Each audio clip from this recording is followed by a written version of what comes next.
Et si la créature la plus terrifiante de la Bible ne se cachait pas seulement dans l'océan, mais rôdait aussi aux marges de l'histoire humaine, de la morale et du libre arbitre? Et si le Léviathan, oui, ce Léviathan, était à la fois une bête et un miroir? Était-il réel? Pourrait-on le trouver? Et pourquoi les Écritures le qualifient-elles d'invaincu, pour ensuite dire que Dieu joue avec lui comme s'il ne valait rien? Aujourd'hui, nous allons démêler l'un des mystères les plus obsédants des Écritures, en lisant le texte comme les anciens auteurs l'entendaient, en hébreu, et en retraçant la double vie de la créature. D'abord comme création physique, puis comme symbole spirituel qui explique pourquoi le mal existe, pourquoi il semble invincible et pourquoi il finit par prendre fin. Léviathan n'est pas un concept marginal. La Bible hébraïque le nomme directement 5 fois. Une fois dans le livre de Job, 2 fois dans les psaumes, une fois dans Ésaïe, et il apparaît discrètement dans la Genèse sous un autre nom. Dans la Genèse, au 5e jour de la création, le texte dit que Dieu fit les Taninim Gedolim, les grandes créatures marines. Dans beaucoup de traductions modernes, cette expression est adoucie, parfois rendue par monstres marins ou grandes créatures marines, mais en hébreu, c'est Taninim, un mot que les commentateurs anciens lient systématiquement au Léviathan. Autrement dit, déjà au premier chapitre de la Bible, avant même que les humains foulent la terre, un géant primordial se forme dans les profondeurs. Cela pose une énigme, parce que si vous suivez le Léviathan à travers les Écritures, vous trouvez des versets qui semblent aller en sens contraire. Dans Job, Dieu décrit le Léviathan comme si puissant qu'aucun homme ne pourrait le capturer ni le vaincre. Dans le psaume 104, la même Bible dit que Dieu a formé Léviathan pour qu'il joue dans la mer, presque comme un jouet qui glisse sur les vagues. Et dans l'Ésaïe, Dieu brandit une grande épée et promet de punir et de détruire Léviathan, le serpent qui fuit, le serpent qui s'enroule, le dragon de la mer. Est-il terrifiant ou inoffensif? Un animal de compagnie ou une menace? Un monstre littéral ou une métaphore pour quelque chose que nous ressentons sans voir? Prenons les textes un par un. Commençons par la Genèse. Le 5e jour est celui des oiseaux et de la vie marine, le domaine des eaux et des créatures qui glissent au-dessus et au sein d'elles. Parmi celles-ci, le texte distingue quelque chose d'unique, Taninim Gedolim, les êtres marins massifs qui apparaissent, puis, mystérieusement, disparaissent de l'histoire. Nombreux sont les commentateurs juifs classiques qui, lisant de près en hébreu, expliquent que ces Taninim sont le Léviathan. Et ils ajoutent une note curieuse. Aucune autre créature du récit de la création n'est traitée avec une telle admiration, au point que Dieu, en un sens, la met à part hors du cycle ordinaire du monde. Pourquoi? Gardez cela en tête. Avançons jusqu'à Job, où la description devient vive, cinématographique, presque effrayante. Dieu s'adresse directement à Job, révélant sa puissance en montrant ce que Job ne pourrait jamais dompter. Peux-tu attraper le Léviathan à l'hameçon? Peux-tu lier sa langue avec une corde? Si tu poses la main sur lui, tu te souviendras de la lutte et tu n'essaieras plus jamais. Espérer le vaincre est une illusion. Ses mâchoires sont cerclées de dents terrifiantes. Son dos est armé de rangées de plaques impénétrables, serrées comme un mur de bouclier, si étroitement jointes que l'air ne passe pas entre elles. Son souffle jaillit comme une flamme. Ses yeux flambent comme les paupières de l'aube. De sa bouche jaillissent des étincelles pareilles à des braises. De ses narines sort de la fumée, comme d'un chaudron sur un feu de roseau. Son cœur est dur comme la pierre. Sur la terre, entend Job, rien ne lui est comparable, créature sans peur. Il méprise les orgueilleux et règne sur tous les hautains. Écoutez ce que cela signifie vraiment. Dans Job, le Léviathan n'est pas un simple animal. Il incarne une force qui brise l'illusion humaine de maîtrise. Pourquoi Job voudrait-il jamais combattre une créature marine comme s'il était un antique harponneur? Parce que le passage fait plus que de la zoologie. Il montre à Job et à nous à quoi ressemble un pouvoir incontrôlable, ce que ça fait de faire face à quelque chose que vous ne pouvez ni manipuler, ni devancer, ni dominer. Le 5e jour nous a donné des oiseaux et la vie marine, oui, y compris des créatures dangereuses comme les crocodiles et les gros poissons. Mais le portrait de Job dépasse tout spécimen naturel. Le texte cherche volontairement à submerger, il sort de l'histoire naturelle pour entrer dans le domaine du sens. Puis le psaume 104 nous surprend. Voici la vaste mer avec sa vie grouillante, petites et grandes, les navires allant et venant. Et là, se mouvant dans les profondeurs, se trouve le Léviathan, que Dieu a formé pour qu'il joue en elle. Jouer? Avec la même créature que Job ne pouvait même pas égratigner. La contradiction est l'essentiel. De notre point de vue, le mal et le chaos sont inabordables. Du point de vue de Dieu, ils sont tenus en laisse. Ésaïe 27 parle maintenant l'épée à la main. Ce jour-là, l'Éternel punira Léviathan, le serpent fuyant, Léviathan, le serpent tortueux. Il tuera le dragon de la mer qui est dans la mer. Ici, Léviathan est explicitement appelé serpent, rapide, enroulé, aquatique, et Dieu jure de l'abattre. Si Dieu l'a créé, pourquoi le punir? Pourquoi Dieu vengera-t-il une de ses propres œuvres? Parce qu'Ésaïe ne peint pas simplement un monstre marin ancien. Il transpose le monde de l'esprit sur la scène de l'histoire. C'est là que nous devons comprendre la manière de penser biblique. Dieu crée des réalités physiques et il crée des réalités spirituelles, des anges comme Michel et Gabriel par exemple. Et souvent, le monde physique pointe vers des vérités spirituelles. De la même manière dont la Bible parle des eaux d'en haut et des eaux d'en bas, ou dont les proverbes peuvent employer l'eau comme symbole de la sagesse. Que tous ceux qui ont soif viennent à l'eau, disent les sages, pas littéralement assoiffés, mais assoiffés de connaissance, de vérité. L'Ecclésiaste nous dit explicitement que nous sommes corps et esprit. Nous sommes chair et âme. Les réalités physiques ont souvent des correspondances spirituelles et les vérités spirituelles prennent fréquemment des formes physiques dans les Écritures pour que nous puissions les voir, les ressentir et les retenir. Léviathan se tient exactement à ce point de croisement. Physiquement, la Genèse le marque comme partie de la création au 5e jour. Mais spirituellement, Léviathan devient le visage et la forme de quelque chose d'autre, le principe du mal, de l'orgueil et du chaos qui traverse l'histoire humaine. Voilà pourquoi la description de Job insiste sur la fumée qui sort des narines. Une image ancienne de colère en flammes, sur les dents mordantes, sur des écailles qui ne peuvent être percées, sur des yeux éblouissants, sur des braises et des étincelles. Chaque trait suggère une façon différente dont le mal agit. La fumée de la rage qui obscurcit le jugement.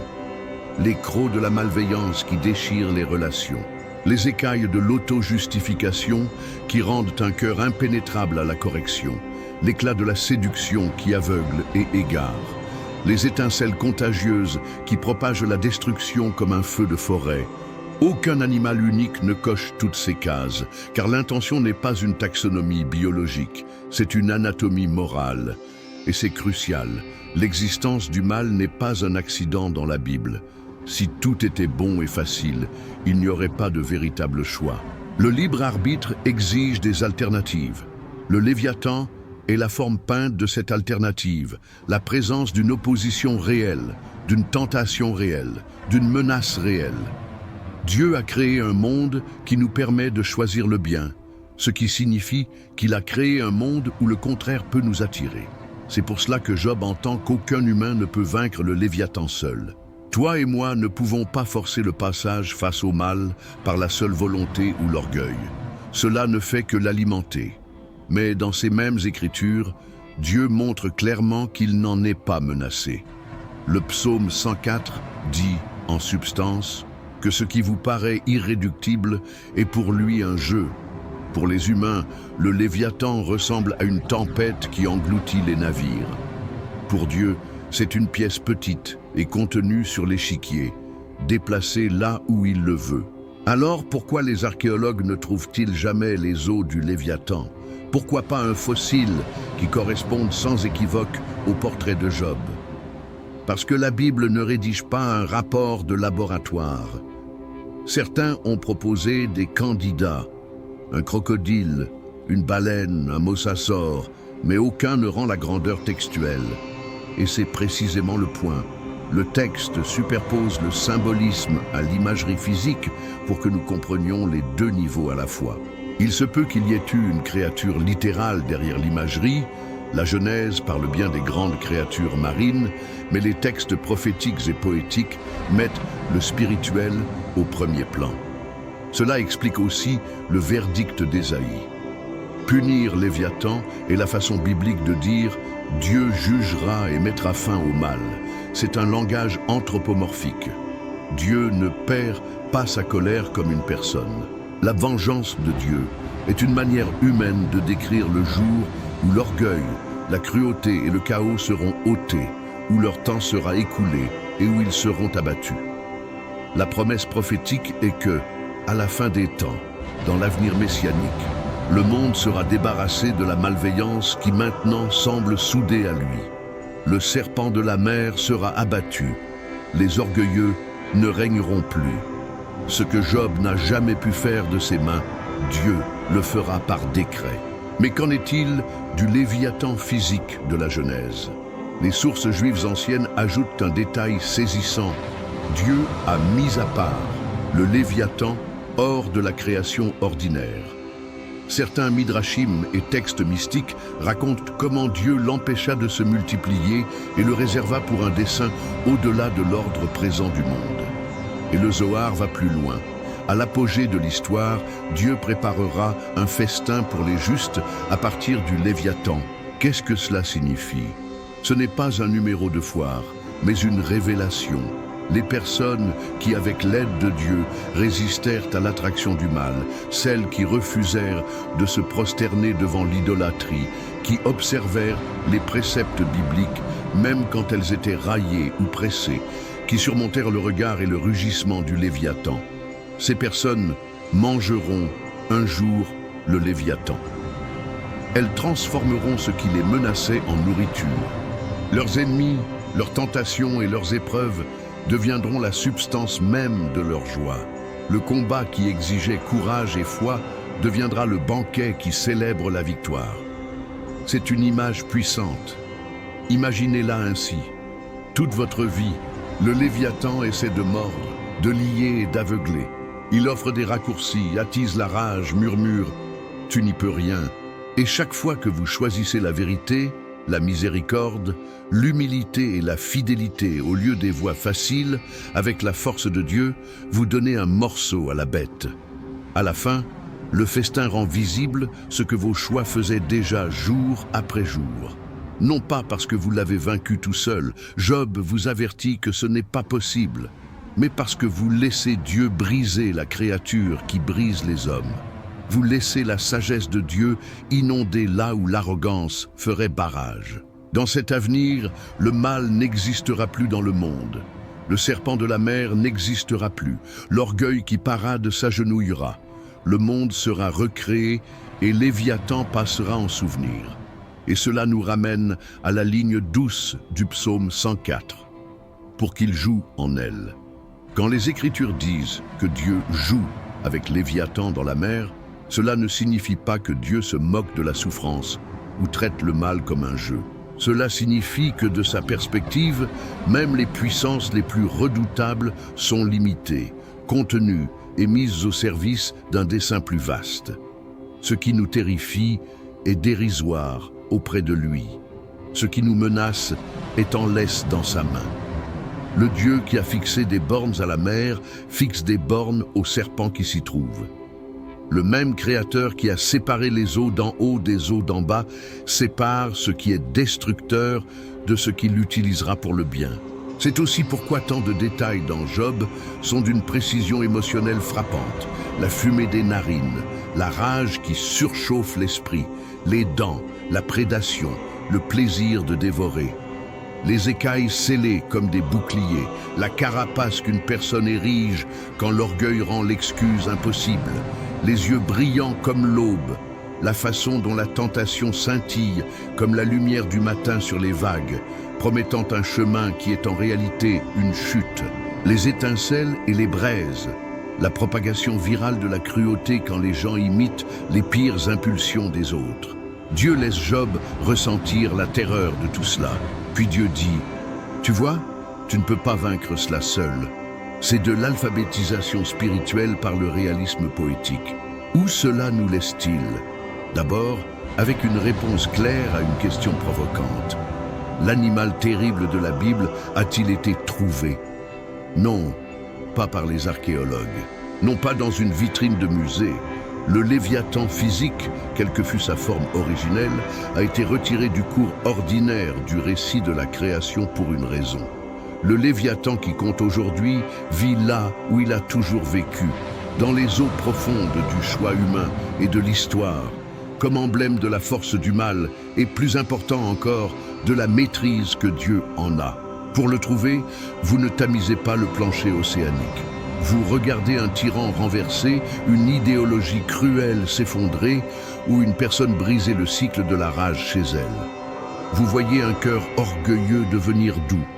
Vous voyez l'inattrapable être pris par la grâce. Laissez-moi une pause et je vous implique. Quelle image biblique du Léviathan vous saisit le plus? Les écailles blindées, les narines fumantes, les yeux incendiaires, ou l'idée que Dieu joue avec lui? Lisez-vous le Léviathan comme une créature littérale, comme un symbole des combats intérieurs, ou comme les deux? Laissez vos pensées en commentaire, je lis chacun d'eux. Et si cette exploration ouvre pour vous de nouvelles portes dans votre lecture de la Bible, à travers l'hébreu, à travers des couches de sens, likez et abonnez-vous pour ne pas manquer le prochain Deep Dive. Pour remettre tout en ordre, la Genèse nous dit qu'il y eut une création physique qui devint un repère. Job nous enseigne que la force humaine échoue devant ce pouvoir. Les psaumes nous enseignent que la force divine n'échoue pas. Ésaïe promet que le temps du mal est limité et que sa fin est sûre. La littérature sapientielle nous rappelle que l'eau peut signifier la sagesse, que nous sommes corps et âme, que le monde est une double exposition d'événements physiques et de réalités spirituelles. L'image du Zohar d'un festin complète l'arc. Les justes ne survivront pas seulement au mal. Ils seront nourris par la transformation de leurs épreuves en joie. Dans l'avenir messianique, le serpent sera tué, les orgueilleux seront abaissés, et les mers qui cachaient autrefois des monstres reflèteront un ciel calme. Alors, Léviathan était-il réel? D'une manière qui importe le plus, oui, assez réel pour tenter, terrifier, éprouver et finalement être renversé. Était-ce un animal? La Genèse dit que Dieu fit les grandes créatures marines. Le texte honore le physique.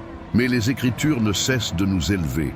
Le « où » du Léviathan n'est pas une coordonnée GPS, c'est une condition. Et la fin du Léviathan n'est pas un harpon. C'est le jour où Dieu enlèvera le mal du monde. Jusque-là, le Léviathan terrifie et enseigne. Il nous montre les limites de notre puissance et l'étendue de la portée de Dieu. Il nous avertit que la colère et l'orgueil, laissés sans frein, durcissent en une armure qu'aucun argument ne peut percer. Et il nous murmure une fin meilleure, où la mer est immobile et la bête disparue, où les fidèles se rassemblent autour d'une table et festoient de ce qui autrefois a voulu les dévorer. Voilà le mystère démêlé, une créature créée, un symbole révélé, un pouvoir contenu, une promesse tenue. Pas un monstre à chasser, mais un sens à vivre, jusqu'au jour où la dernière vague se taira et où Léviathan passera de la terreur au récit.